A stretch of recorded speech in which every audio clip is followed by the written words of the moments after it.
12. Sabotage Puppet. Crap, crap, crap, crap, crap! She was under Winnie's control. Jenna felt absolute horror as she watched her other best friend suffer. What had Winnie done to Kat? Turned her into a feline for good? How could she do that? How could she cast such a serious spell? Even she knew that something like that required a lot of sacrifice and inner darkness. The karmic law of 3 would not be kind. Although her body betrayed her, following every command that evil snob said, Jenna was totally aware of what was going down. Kat appeared at the window, and Winnie made her step forward. She heard a screeching meow before Kat disappeared into the darkness of her room. Okay, we're done here. That should give our little kitty cat something to think about, right? Winnie sneered as she flipped her ponytail. She started cackling in satisfaction, and Jenna found herself laughing right along with her. Her voice was in an unnaturally high pitch. You know, Winnie continued, I'm so glad I found that place. I would never have gone into the woods if you hadn't dared me, Jenna. She referred to the time they had had their first sleepover.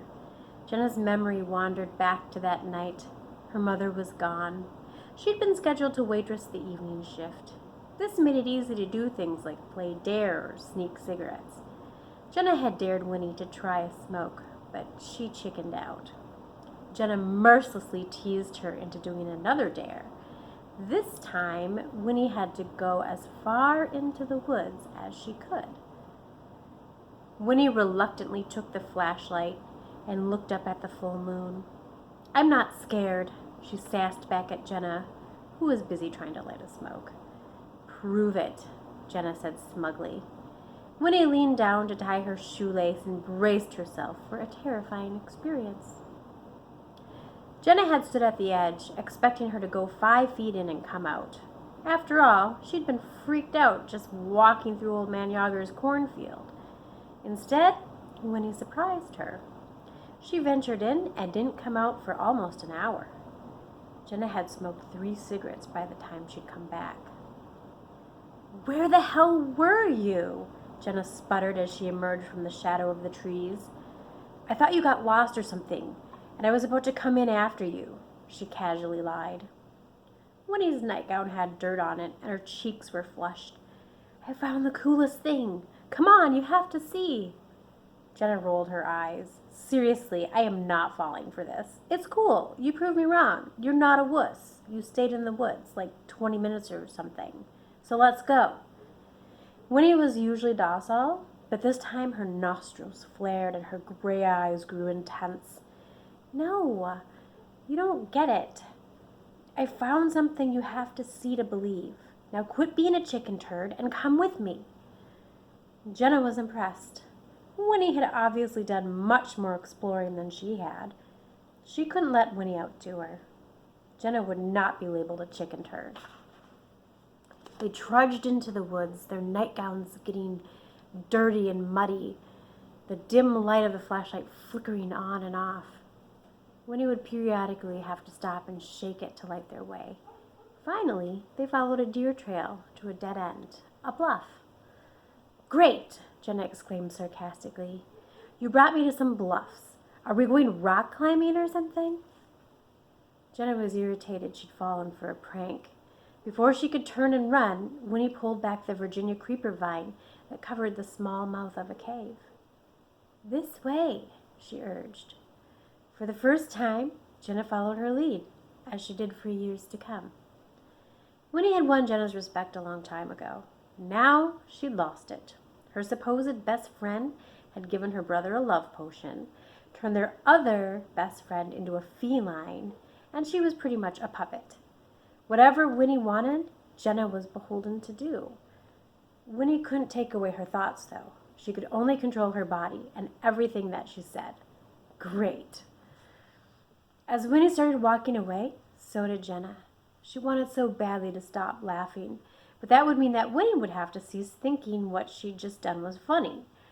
They couldn't even talk about it together because Jenna had zero control of what came out of her mouth. Yeah, she deserved it. That will teach her to be so pushy about that dumb book of shadows. Who does Kat think she is, anyway? The bitter words of Winnie fell from Jenna's lips. Winnie answered her as if she were really saying these things. I know, right? She thinks she's so much better than us because I used a little magic to make some new friends. Jenna replied, and more vitriol poured out. Lies that wounded her deeply. I'm so glad that you gave Jet that love tincture. He was never going to be Kat's because he's always belonged to you. You two are perfect for each other, Winnie. I'm so happy that you're going to be the love of Jet's life.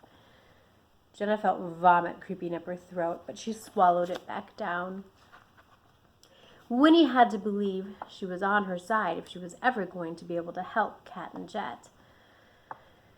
After miles of walking and many incessant faux conversations, they arrived at Winnie's house, looking as though they were tight as rope. Jet was still there, sitting on the front steps, wearily waiting.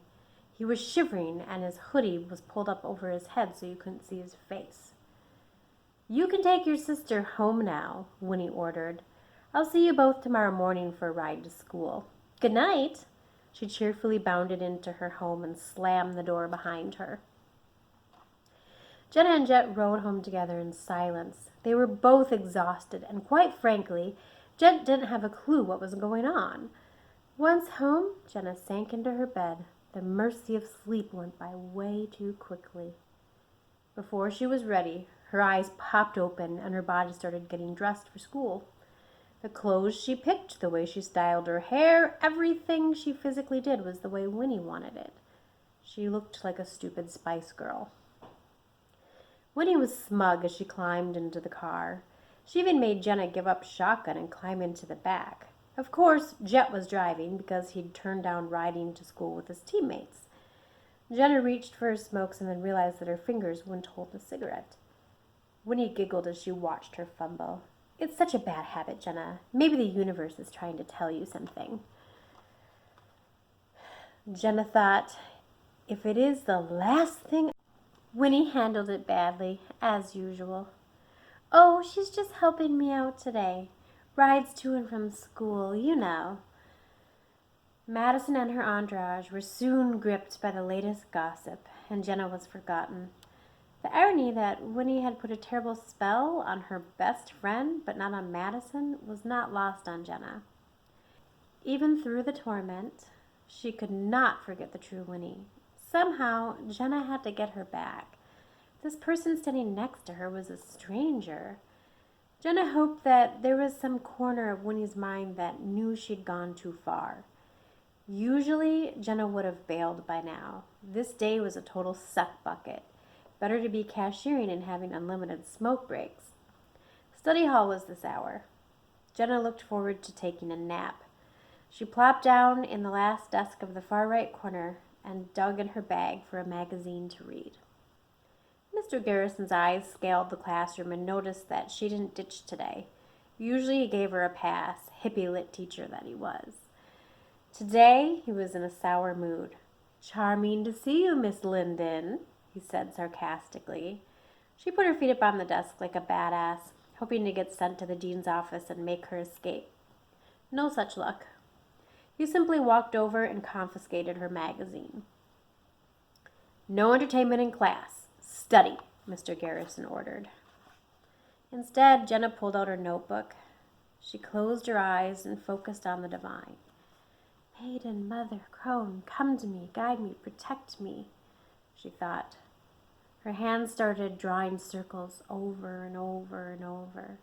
Her meditation was rudely interrupted by a ball of paper thrown at her head. Jenna snapped back to reality. She looked around in confusion. Then her eyes met Dylan's. She hadn't noticed he was in this class. He was 2 rows over to the left. Dylan mouthed the words, "Where's Kat?" Jenna shrugged and then looked down at her paper. She was shocked to see that her circles were actually a cryptic message. Instinctively, she held up the notebook for Dylan to read, in which she'd scribbled, "In trouble. in the woods. Fight tonight. Dylan was confused. He tore off a corner of paper from his notebook and wrote a note and handed it to Brian Nelson. Mr. Garrison looked up from his desk, sensing something was going on, but he didn't have any evidence. Dylan's note made it safely over to Jenna. It was hard to read his chicken scratch. She finally made it out what it said. Why is she in trouble? What can I do? Smoke break in 10. Asked to go to the bathroom. Jenna slipped the note into her pocket and waited 10 minutes. She approached Mr. Garrison's desk apprehensively. Mr. Garrison, can I go to the bathroom? She asked sweetly.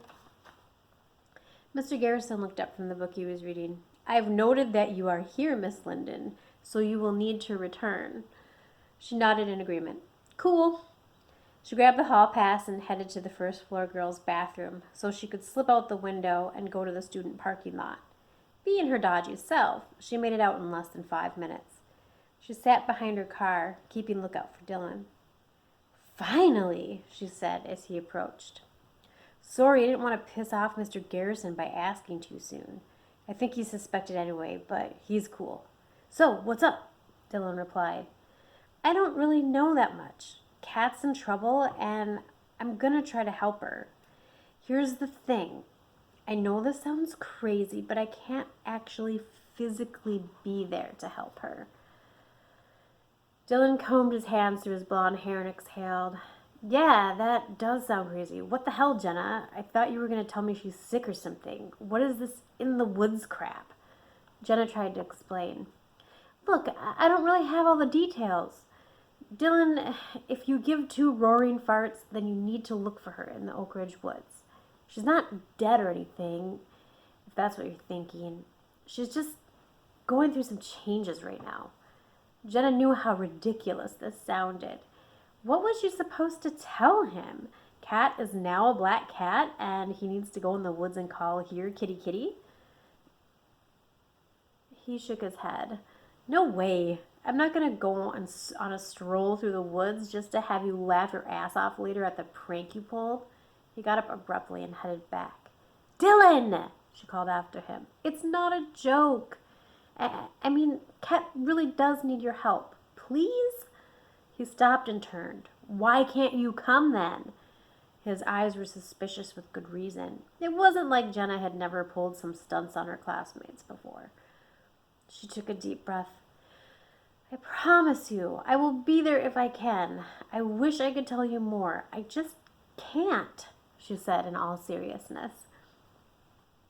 He whistled the X-Files theme as he shuffled back to her car and sat down next to her again. Okay, fine. What time are we going out? Dylan asked as he took off his cap and played with it, flipping it in the air and catching it. She shrugged. I'm hoping that when the night falls, I'll be able to sneak out, but I can't promise that I'll make it. If I can, I'll be there around 8. He looked down at his ragged shoes and nodded. All right, I'm in, but if you're messing with me on this, Jen, I will not forgive you. Jenna genuinely smiled at him, a rare occurrence from her, and gushed. Dylan, thank you. Seriously, bro, this isn't a joke. Kat needs our help. She got back to class a few minutes after him. Mr. Garrison glared as she slipped in. What? I had to poop, she said in her most cavalier voice. A few giggles erupted as she sat back down in her desk. Before the bell rang, she locked eyes with Dylan. Don't let me or Kat down, she thought, hoping that it miraculously telepathed into his brain. Thasakata hadn't exactly won the battle with Gelak. She just disobeyed him. His veiled threats alluding to her secret relationship with Pelvin had shaken her, but this wasn't the time to be worried about personal things. They were at war with a very determined enemy. She sat securely on Kat's back, hanging on tight to the fur around her neck. They wove through the brush of the woods at an amazing speed. Are they following us? Kat asked. Some of the Pixie had been pursuing them, but they gave up when Kat went across the gnome bridge. Wise. No, they turned back. Where we go? Asked Thasakata. I'm going to take you to a place you're pretty familiar with. My house. If you guys are doing battle tonight, we don't have a lot of time to waste. When they finally reached her neighborhood, Cat worked her way through the yards as slyly as possible. She stayed near the bushes and flower beds, trotting hurriedly to her own yard. That was the hard part. How was she going to get back in? Das, how did you get into my house before? She asked. It was October, so the chance that her mother had left a window open in this chilly weather was small. Chimney, said Dasakata. Cat gave a big sigh. Okay, chimney it is. Good thing I'm already black. She stealthily climbed up the tree closest to their house and followed one of the branches to her rooftop. We're lucky my mom hasn't trimmed any of these back, Cat commented as she precariously jumped off the branch and onto their steeply slanted rooftop. When they made it to the chimney, Dasakata simply flew down. Cat sat perched on it for several minutes, trying to figure out the best way in. You come? Dasakata called up to her. Here goes nothing. Cat shimmied back, legs first, into the chimney. She was just big enough to fit comfortably and walked down backwards. The brick scratched her back, and her claws hurt from digging into their rough texture. Suddenly, she lost her grip, and her back legs gave out from under her. Cat free fell for what felt like forever. As cats always do, she landed on her feet with a hard thud. Ah! Oof, that hurt. Dasakata scrambled to her side. You okay? Cat shook the suit off herself. Fine. Come on, let's go. Delia wasn't home, which made everything a million times easier. Her doorway had been left open a crack, which was lucky as well. As soon as they entered her room, she saw that her necklace had been placed on her dresser. She jumped up onto it. Das, can you help me put this on? It came off during my transformation, she asked. Dasakata gasped at the Pixie Pazdara stone. Where you get stone? It's special to Pixie. It's a Pazdara. Cat wasn't sure what that was, but she figured it must be important if Dasakata was interested in it. She explained how she'd found it in the candle shop. The woman who owned the store had purchased the necklace from an estate sale. What is Pazdara, Das? She inquired. Ancient stone. Put on head, translates human language. Most destroyed on the Pixie codes. I meant to have this. It's found its way to me for a reason. Dasakata helped her slip it on and looped it around her neck twice. Cat instantly felt better, like she had some sort of control again. The two quickly went about the place, collecting rubber bands, toothpicks, tacks, twine, pencils, a miniature bottle of hairspray. Cat pulled a bandana from her underwear drawer. Help me straighten this out, she requested. They both put the items in the bandana and Dasakata tied it shut. It was a big job, sort of like a human trying to fold up a parachute. Somehow they managed. How are we going to get back out? I can't climb up the chimney, Cat observed. I tried to open window. You help? Dasakata was able to switch the latch so the window would unlock. She was very strong and hoisted it up enough so that Cat could wriggle her body through. With a bandana of items secured in her mouth, she scrambled out onto the rooftop. Dasakata was exhausted from holding the window up, and she zoomed out of the way as it slammed shut, narrowly missing the edge of her petal skirt. That was a close one. You okay, Das? Daha, me okay. Once they were at the willow, Cat scuttled up the tree easily to the largest branch where they were training. She set the bandana down and nudged it toward them with her paw. The pixies were still very nervous around her, and she couldn't blame them. She was having trouble controlling her instincts as well. Cat could feel her tail flicking back and forth violently as she sized up the little army. Sorry, I'm a bit hungry, she profusely apologized, trying to keep the hiss from creeping out of her mouth. Das, the boss, can you untie this for me? She asked as politely as possible. Dasakata stepped forward, and a few other pixies came to her aid. They pulled with all their might, and a bandana spilled open, exposing the materials they'd collected from her room. "Dasakata, can you translate for me?" Kat asked. There was a flurry of excited talking in their strangely intoxicating Pixie language. Kat simply ignored it and began to speak, carefully crafting her words so that the hissing sounds ceased. "The tacks will be used as booby traps. We can bury them in the ground, and when the gnomes come to try to creep up on us, they will step on them." She now had their undivided attention, as if she were their commander. "The rubber bands can be used to make bows, and the toothpicks can be arrows. Oh, and the bands would be great for a slingshot, too." Dasakata turned toward the gaggle of pixies and translated. "Krula rezinkale pelza use a bow, a arrow, a slingshot. These will be used for a bow, arrow, and slingshot." Dasakata turned to her. "We don't understand bow and arrow or slingshot." Kat slunk down and put her head on her paws, and she sighed deeply. "I wish I was in my human form so I could show you." Dasakata moved very close to her face and gently stroked her behind the ears. Instead of having the urge to eat her, she began to relax and purr. Brrr, brrr, brrr. It sounded like she was running a lawnmower inside of her throat. "Maybe you tell me. I make weapons and show others," Dasakata offered. Kat's ears perked up. With renewed energy, she described what a bow, arrow, and slingshot were, and how they could be used. Dasakata tethered their rubber bands to slightly bent twigs that looked remarkably like turkey wishbones. She then demonstrated how the rubber bands tied to single twigs could be used as a bow. The Mlad Uchanak were excited by their new weapons and bragged to each other how they would master the art of hurling toothpicks and pebbles at their enemies. Ajara Jessamine had the stick bundlers and furniture makers gather up the twigs and human materials to make as many weapons as possible before the inevitable attack.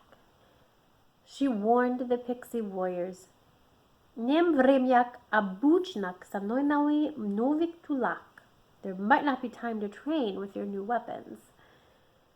The late afternoon brought a chilly breeze, and Kat paced back and forth on one of the long limbs of the willow. Dasakata was busy with her unit, so she took the time to use her cat vision and survey the landscape. The beautiful leaves were peaking in color, yet there was a strange quietness about the place, as if the woodland was holding its breath. Kat's tail swayed excitedly when she spotted a squirrel. It had been equipped with a tiny saddle. Obviously, it had gotten away from its captors. "That's it," she said to herself. "We need to steal their squirrels. They won't be as fast without them." Kat hastily climbed to the top of the willow where there was an opening for the pixies to enter. She didn't dare go inside, but peeked around. It took a minute for her eyes to adjust. When she could finally see, she gasped the delight at the intricate hallways and staircases inside the tree. Hello?" she called out. "I need to see Doss." Then she heard them, the fluttering wings of many pixies. The scouts were emerging from the Bolcha de Varak, and each had been outfitted with new weapons. She quickly withdrew her feline head from the willow entrance. Many excited pixies came fluttering out, the funny language bubbling from their lips. Most of them were engaged in conversation with each other, proudly showing off their weapons. They were gleeful and seemed to forget that she was there. Kat spotted Dasakata in the back. She wanted so badly to share her plan with her, but she knew that she'd have to move carefully around the pixies, lest she lose control and let her instincts pounce on them. "Dasakata!" she called out in a half hiss. Damn it! She really was trying very hard not to scare them. Before Dasakata could come forward, she was greeted by their Ajara. "We're grateful to you. Stay back this fight," she said awkwardly in English. Kat shook her head violently. Dasakata made her way forward and stood next to Kat with no fear. "No, she not stay back. This too important," Dasakata spoke up for her. The worry in the Ajara eyes showed that she was not convinced this was the right plan of action. Midem prošen ile temvretka. I will not forgive myself if you are hurt. Cat tilted her head quizzically. What did she say, Doss? The pixie replied with a very simple version of the truth. She say she's sorry you get hurt. Kat's eyes narrowed into slits, and she lowered her head so that it was level with Jessamine. She wasn't trying to be threatening, but she felt very intensely that this was just as much her fight as it was theirs. After all, it was Winnie who'd brought this catastrophe to their doorstep. She had to remedy the situation and needed their help as well. Jenna couldn't be relied upon. She'd betrayed her. Dasakara, you have to make her listen to me. I have a plan. We need to get the squirrels away from the gnomes. They will be at a huge disadvantage without them. She translated Kat's sentiments for her Ajara. She understands. No like, but understand, Dasakata reiterated. Kat purred at the news. Good. I must go into battle with you. I'm a natural enemy of the squirrels. My instincts will be to hunt them, and we can use this to win. Dasakata relayed the message again, and the Ajara sighed deeply, and then said something to her and Pixie. Doss turned to her. You're right. Kat's tail waved like a snake dancing to a charmer's tune. Tell your Ajara that I'm thankful she's letting me help you. It's the least I can do. It was time for the truth to come out. She needed to tell Jessamine that the girls had been practicing magic. They'd stumbled upon a spell in an unfamiliar language and irresponsibly cast it without understanding what it would do. There is something you should know, Dasakata started, her tone inked in guilt. Kat felt terrible when she saw the panic on Jessamine's face. Her golden eyes grew very dark, almost brown. Kat tried to reassure her. Look, Winnie didn't know what she was doing. She didn't know what language she was speaking. She didn't intend to hurt anything. I'm sorry that our ignorance caused you so much pain, but you have to understand that they, were unaware of your existence. Jessamine nodded her head in solidarity. How could they have known? There was no translation. It was a miracle that the words had been said right. Why the spell even existed, however, was a total mystery. Just when Dasakata started to feel as though a dead weight had been lifted from her shoulders, she saw Gillick flying at full speed. His face was contorted in rage. Kat controlled her desire to bat at him with her claws. He approached the queen urgently. Ajara, minanadaka raskasyam obaras Dasakata.